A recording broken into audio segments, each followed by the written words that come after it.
আসসালামু আলাইকুম everyone, welcome to my channel learning English with me. আজকে আমি প্রিপোজিশনের পার্ট 17-এর ভিডিও নিয়ে এসেছি তোমাদের জন্য। পার্ট 17-এর এই ভিডিওতে আমি আফটারের আরও কিছু নিয়ম সম্পর্কে আলোচনা করব। চলো শুরু করা যাক। কোনো কিছুর পরে বা কোনো সময় পরে কিছু ঘটা অর্থে বোঝাতে প্রিপোজিশন আফটার বসে। যেমন we shall leave this place after lunch. কোনো কাজ অসংখ্যবার ঘটে এরূপ বোঝাতে প্রিপোজিশন আফটার বসে।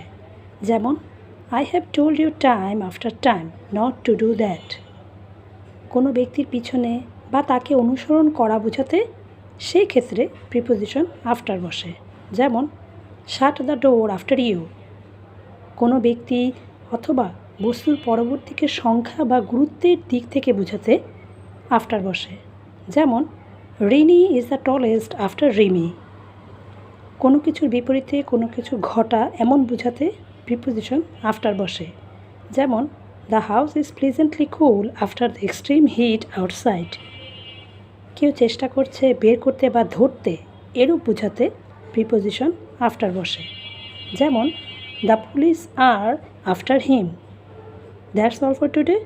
Thank you for watching my video.